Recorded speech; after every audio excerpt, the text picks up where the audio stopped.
I am so honored to have newly elected President S.K. Park here with me, and he has a slideshow presentation of tons of information from Third Mutual Update. I'm going to let you take it from here, S.K. Okay. Thank you for coming to the show. Okay, thank you very much for inviting me. I know you have a lot to go over, so Right. I'm just going to let you get right on into it. Okay, so first of all, we've newly formed Third Mutual Board last month, and we are excellent. We have excellent cooperation among directors, and my catchphrase is "resident first." I always think about resident. That's what we are here for, and the vote. I encourage all board members to visit issues and members as well. So wherever the problem is or complaint is, I want them to visit all the individual so that we can help them. And Right. that's what we're here for. Okay. And we form a town hall meeting as a tradition every Thursday, every month, and gathering information about issues and suggestions. And we have also new member orientation on every month, but since we have newly formed board, we're thinking about reducing to bi-monthly or quarterly, but we haven't decided which way we go. Now, another one, we have a monthly board meeting every Thursday, every month, Thursday, Tuesday of every month, and our board is only for the residents, so I hope all the Third Mutual residents come to the board meeting. I'd like to mention about two very big issues we have. First of all is the landscape activity, and the other one is MNC. Those two are most important to me to address every issue we can address. Now in 2025, mowing schedule has been increased from 27 times per year, monthly in winter season and weekly in summer season. Shrub schedule will be increased from 4 cycle per year to 6 cycle. And also slope maintenance, we will have contract from 2 times to 3 times a year. And also, I asked a landscape director to repair all the spots that when I go around our area, I see a lot of spots to be repaired. So small or big, I'd like him to repair all the spots.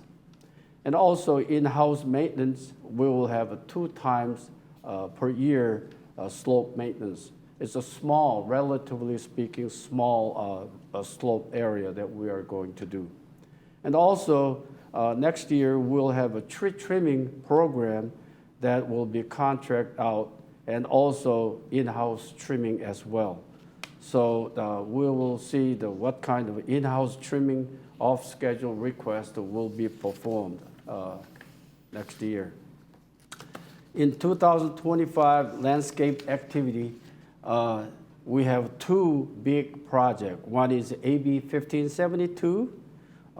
It is a state mandate to be completed year 2030. However, the AB 1572 is the limited resources, water for potable water to watering non-functional turf.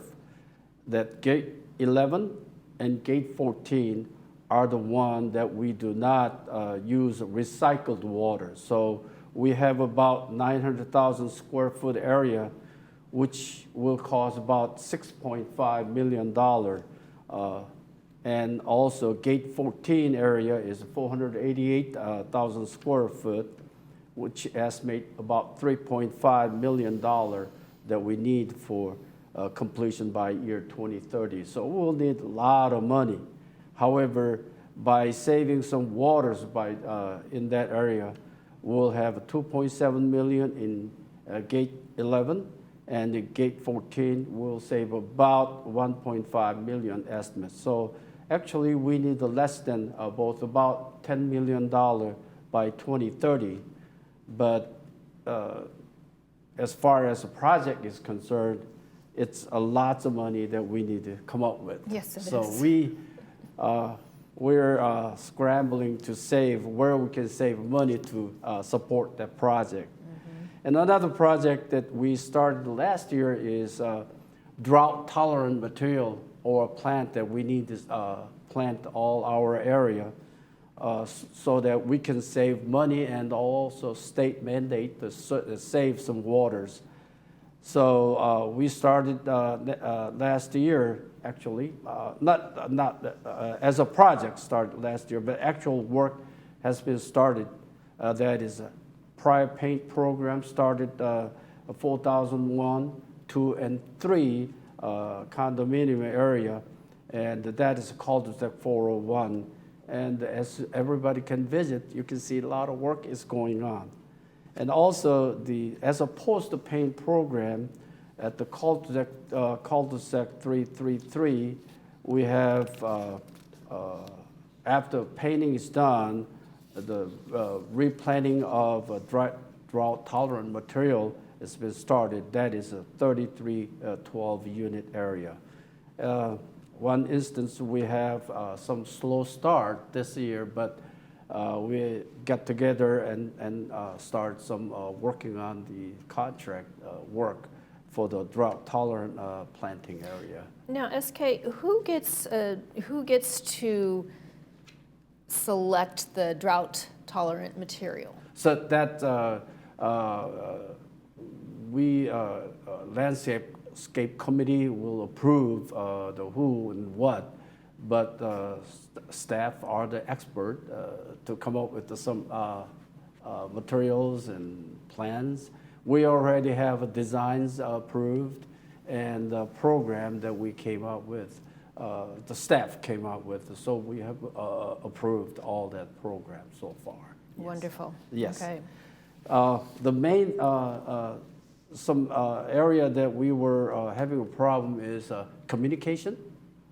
Residents often came to me saying, hey, we didn't know this kind of things.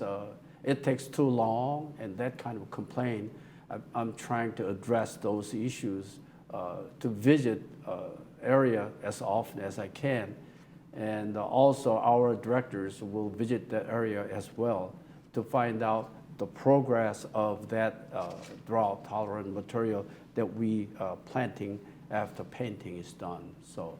And where can residents go to access this material to stay up to date with all the changes that are being proposed? Cul-de-sac 333 is the beginning of the PPRP program, so you can visit there. And also cul-de-sac 334 is the next phase that we are start doing it. So you can visit those areas. Right now, it's not that looking good because all new material planting, but I believe it's going to be pretty good after a couple of years that we take care of that interim time frame isn't yes, so pretty, yes, is yeah. it? It's not going to be good, looking good, but I think it will be good in the future. Okay. Looking forward to seeing that. Yes, and maintenance and construction, MNC, we have most important issue that every day almost are coming up with because of buildings are old, the pipes are old. So we're getting moisture intrusion issues where the roof, walls, copper lines, you name it, angle stops and toilet out leaking. We need to stop those. But at this point, all the pipes are old, the buildings are old, and some instance of where we are trying to encourage the residents for the moisture intrusion alarming device, and I don't think it's been publicly announced as much that we like to see them to aware of there is some prevention device available. I went to Google and find out some very inexpensive device that you can buy from that, and that will save some dollars for us. Now, does that device just, is it monitoring the moisture in the air? Oh, no. Or how does moisture that on the work? floor. On the floor?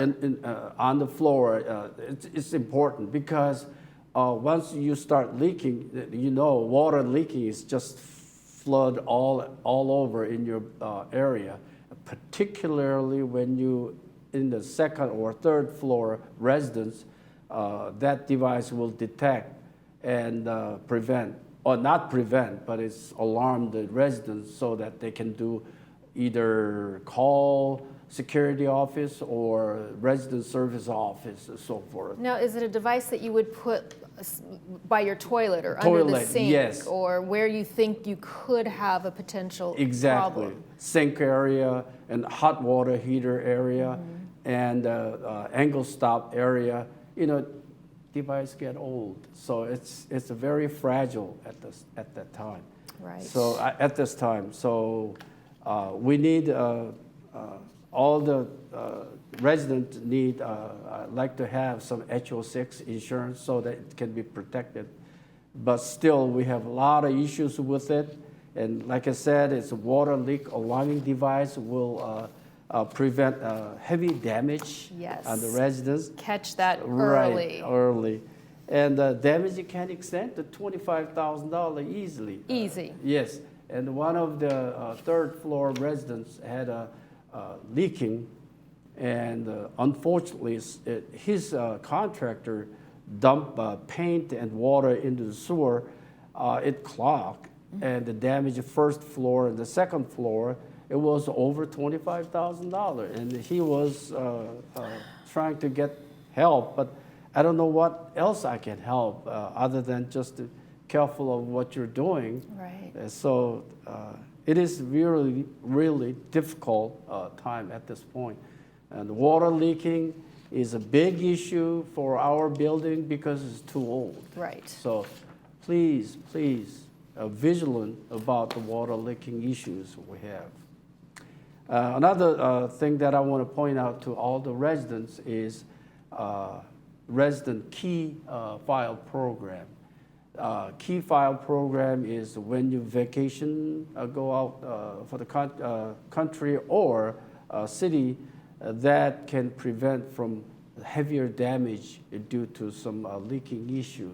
So I urge our residents put some keys in our files so that we can go into their problematic areas so that we can control water leaking. I have not seen that instance at this point, but I'm just giving you some issues that potentially get us the program. So I like to give the residents call resident service or email to participate in the residents key program on benefit for the benefit. Would you suggest that if residents are gone for a prolonged amount of time, a couple weeks or longer, maybe they go somewhere in Europe, that they actually turn their water off prior to leaving? Oh, I think that will be good. I think that's the most important to me. Shut off all the valves if you can, but be careful when you turn on as well, so you can prevent from water leaking issue. That is, we apparently have a lot of water leaking during the pandemic, COVID-19. We're still going through those issues yet because of pandemic issue. We did not collect the fund as soon as we can, but I hope we can finish that all the collection this year. But I hope for the best. Another thing that I want to point out is all these issues that we have, residents' complaints are pretty much VMS Corporation it takes too long to respond complaints or service that they are looking for. And I see some issues with the VMS environment. I like to see them to change their kind of governmental environment to corporate, really corporate environment, so that we can serve and help residents as fast as we can, as much as we can. In order to do that, we're trying to reduce service response level expectation, what we call SLE. I like to reduce current setup so that they can respond service pretty easily. So you're looking for more of a structured environment? Yes, so that I like to see all of our residents, the board trying to either fix or help the residents as much as it can, as fast as we can. Sometimes it takes time, so I hope all the residents understand that.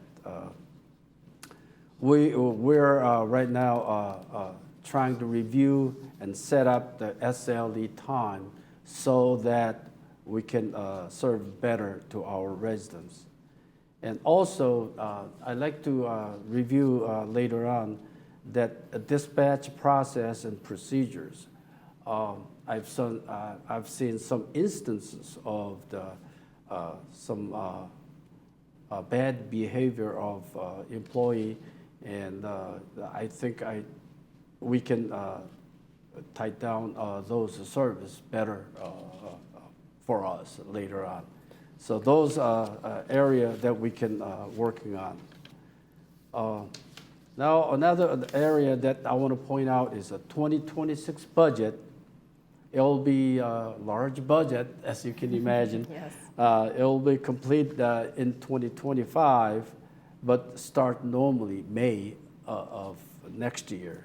So I hope all the residents will participate in the budget time, so that we can watch where dollar goes. You know, to me, $1 saving is $1 saving. If you're talking about 18,000 unit, the dollar is simply $1, $18,000. Adds up fast. Yes. So I really wanted to save dollar so that we can reduce the waste. We can reduce the weight so that we can save dollars. That means efficiency of our employees working better and serve better, and the residents will be happy with it. For a year and a half as a director of service, I heard not only the complaint so far, I shouldn't say only, but more the complaint from residents, and they observe more slack times of employees and so forth. So I want to address that this time, so that we can get the more efficient work, that we can save any cents we can save it. I like to see that happen.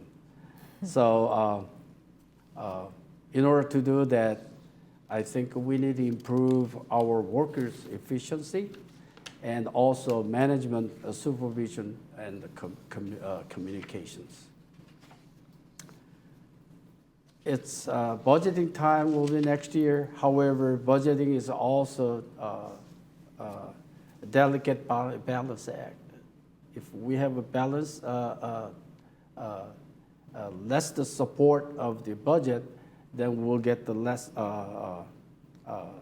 poor service, I believe, because of lack of employment. So we need to judge out which way we go as far as the budget is concerned.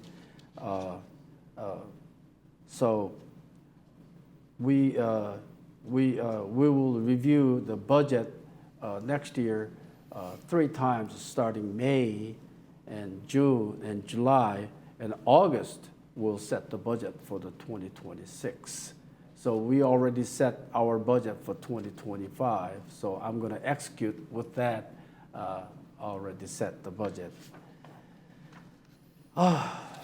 Another area that I want to point out is we used to have United and GRF and Third Mutual Board president and vice president get together and try to come up with a common theme.